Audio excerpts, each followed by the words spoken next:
examina le lieu et dit: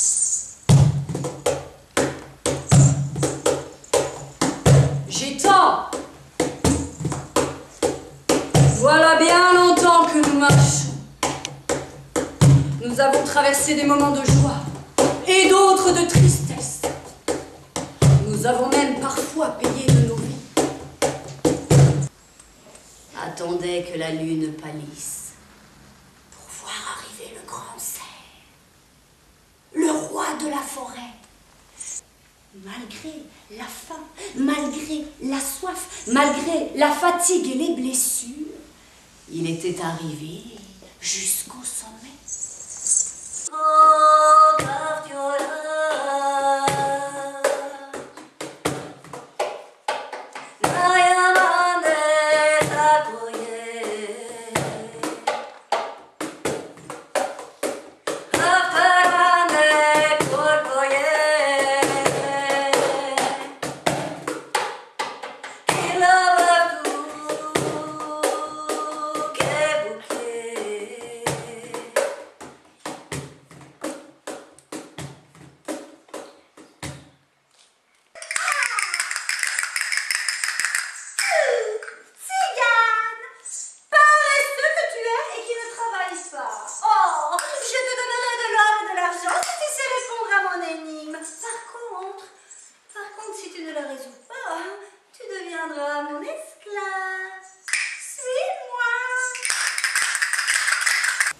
Alors le tzigane suivit le nain dans la belle maison de pierre, où il ouvrit le grand coffre rempli d'or et d'argent. Réponds à ma question, et tout ceci sera à toi. Et le tzigane se retrouva devant la belle maison de pierre, où il ouvrit le coffre rempli d'or et d'argent. Au cours de leur voyage, les tziganes voyaient des choses que personne ne pouvait imaginer. Ils dialoguaient avec les étoiles, ils écoutaient le chant des oiseaux, et peut-être même, peut-être même comprenaient-ils leur langage. Le soleil et les étoiles étaient loin, et leur lueur et leur chaleur ne suffisaient pas à réchauffer ce peuple vagabond. Je vais aller voir le soleil, et je vais lui demander de nous réchauffer un peu plus. Tout au moins notre peuple. Je suis sûre qu'il comprendra. Ah ça oui, j'en suis sûre. Et petit Labutaris se mit à courir.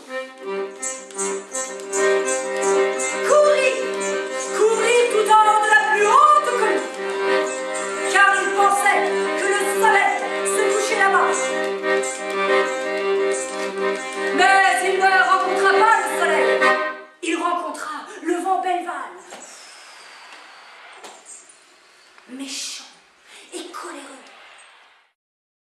Plus loin par-delà les nuages, il vit une colline encore plus haute que les deux précédentes, alors il se remit à courir. Mais il ne savait pas que là-haut régnait le sévère gel fanal. Dès qu'il vit l'enfant, le gel fanin souffla, et les cheveux noirs de Labutaris se transformèrent en glaçons.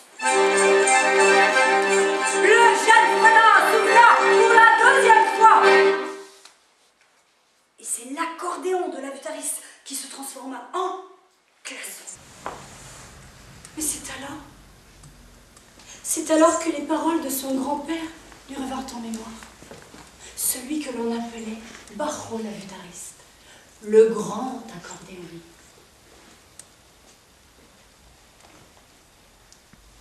Écoute, petit, un homme ne pleure jamais comme un petit enfant.